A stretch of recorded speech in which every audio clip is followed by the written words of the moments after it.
Hey guys, thank you so much for tuning in again. I'm the Pigment Fairy, and today I'm going to be talking about flowers from Anna. This one was actually inspired by the bouquet of flowers that my birth father gave me the first time that we met. His daughter, my little sister, actually helped him pick out that bouquet of flowers. If you want to hear more about that story, check out my other video called DNA. It tells you that entire story. I can't wait to tell you about it. Action. Action.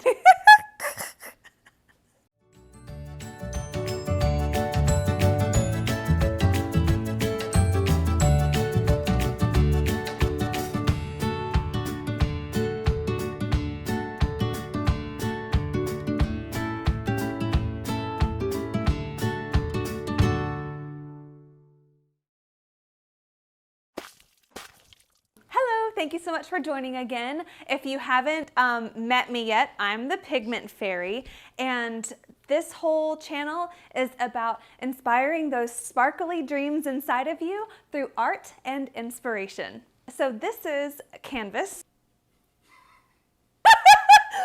Today I'm going to be talking about Flowers from Anna. Flowers from Anna is 20 by 20. That's 2 feet by 2 feet. No? This is 20 by 20. I have kind of a similar way that I do a lot of my paintings. The first step that I take is I do a nice base coat, and everything is acrylic based paint. For this one in particular, the next step I took, I already talked about this, was actually inspired by this bouquet of flowers, which I'll show you in a little bit. Hang with me, okay? If you see behind this fairy dust, you'll see a burst coming out. It's like this burst of energy. What I did, I'll show you. I used this little squishy, whoops. I used this sponge. So I mixed my paints up. If you've been here before, the way I mix my colors, I actually start with some pretty basic colors, and I like to mix them until the color on the palette just really makes me calm and peaceful and happy. So for this next layer, I actually took my different colors and I started in the middle, and I started with a really, really bright color. I just kind of went out, made it really dense at first, and then kind of eased my way out. Took my next color, did the same kind of thing, which gives it this burst effect behind here. So then after that, if you look close, you'll see it looks a little scratchy. Oh, scratchy? That's how I explain it. I don't know how to explain it. This next layer is this.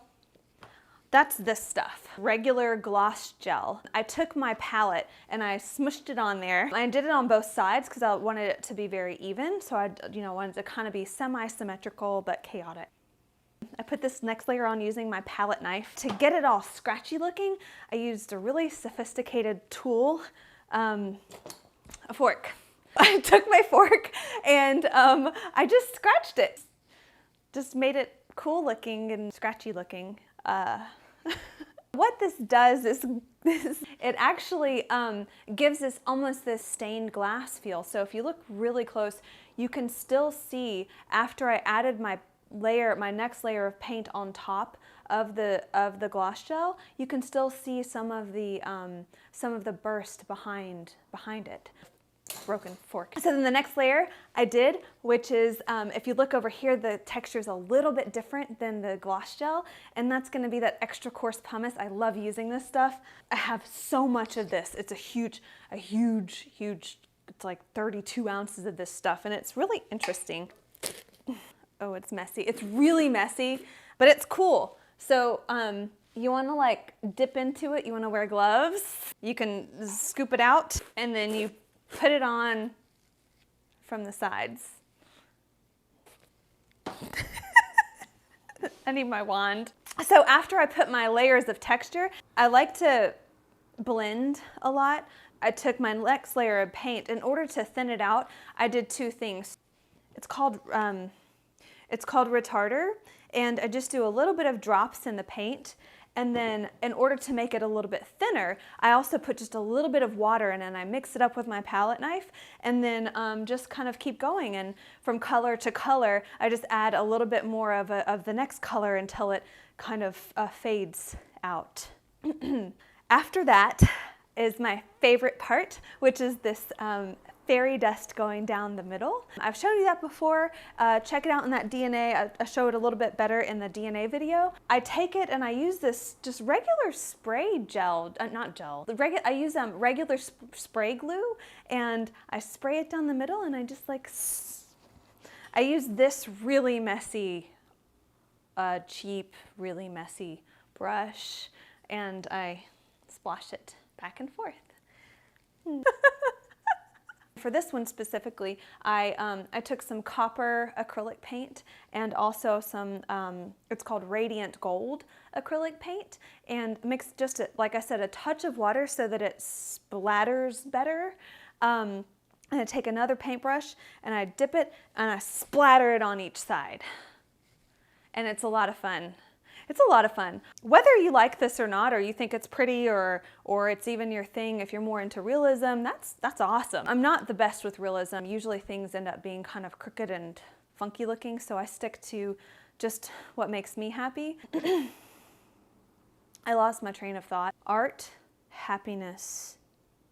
The point is that art should just make you happy.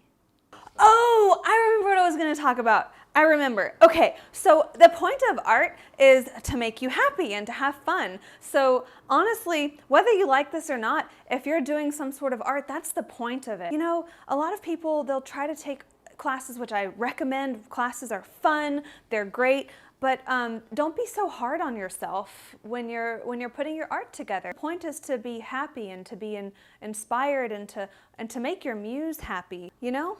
Just make yourself happy with art. Babbling. I'm a babbler. So moving on to the next topic. As I said, that burst in the middle was actually inspired by a bouquet of flowers. Now I have the flowers with me, but it's been more than a year since those were given to me. They're kind of dry. I love dry flowers though. They're so pretty. Whenever people give me flowers, I never actually put them in water like I'm supposed to. I dry them out on purpose. And then they last forever. Look. So here's the bouquet of flowers that look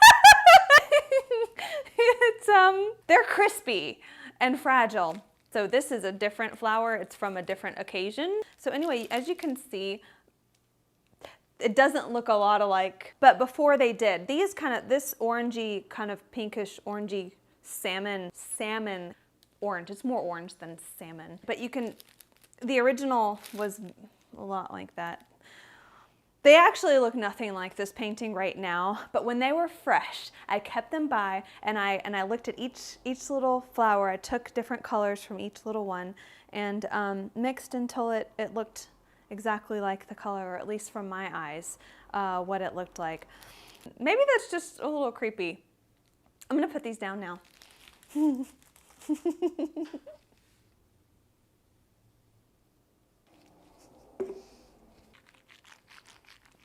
Excuse me. Funny story, come to find out, my little sister is actually also an artist. We actually really have connected and have had some paint nights together. I'm a bit of a TED Talks nerd, okay?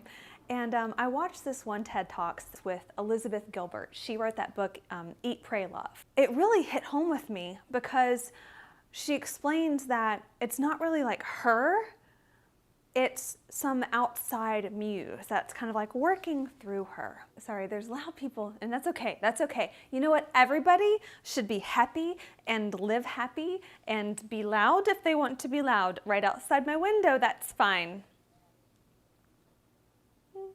Anyway, so everybody has a muse, I think. You know, for example, this one, it was inspired by the flowers that Anna helped pick out. That's just where it starts, right? You kind of start with one little inspiration and then you move on to the next stage. If you're struggling with writer's block or artist block or inspiration block of any kind, take a moment and look around you and try to find something that inspires you. It could be the smallest thing. It could be a bouquet of flowers. It could be a little pebble. It could be, you know, an elephant-shaped cloud in the sky.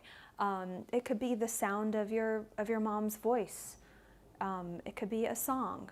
Anything. It could be the smallest or the grandest thing.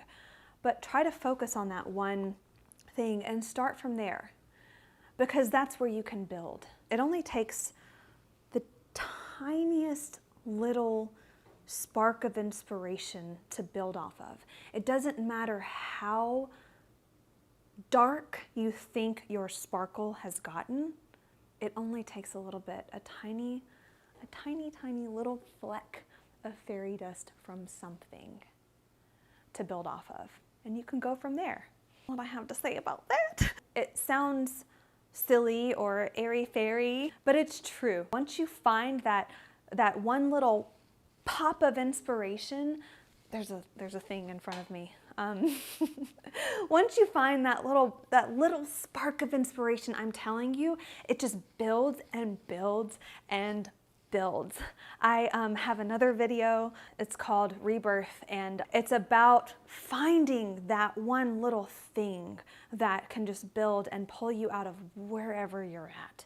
I've been there. I know that I'm this like sparkly little happy fairy right now, but I'm telling you, once you find it, it explodes everywhere and you can't stop it. And then you just start doing things. This is a very physical, in your face, obvious, manifestation of the tiny little sparkle that I found about, I'd say almost 2 years ago, about 1.5 years, 2 years ago. And it just built from there, and now I've got like this whole slew and walls of paintings. If you're at the point where you're not seeing anything that's inspiring you, I encourage you to find other people who have found a sparkle. Maybe go to those like sip and stroke things or paint and wine things, which I recommend because those are kind of fun. Maybe have a paint night. Maybe have a writer's group. I can tell you that I've gone months without painting.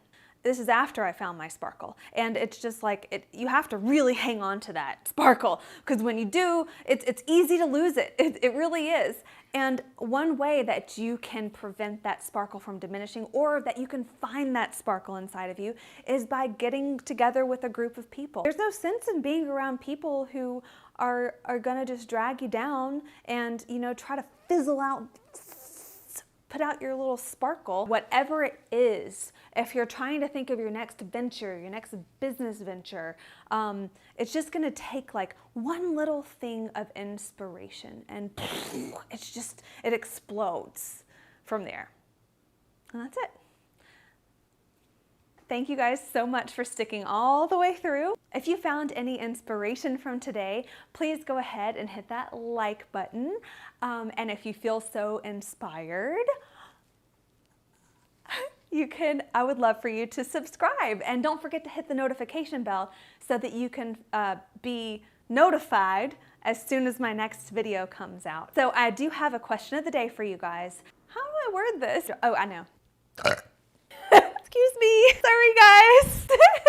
So my question of the day, what has given you inspiration? Answer in the comments below. I can't wait to see what sparkles ignites your muse. That's it for today, guys. Thank you so much for joining me. And remember, as you go out into the world, protect your sparkle. Bye.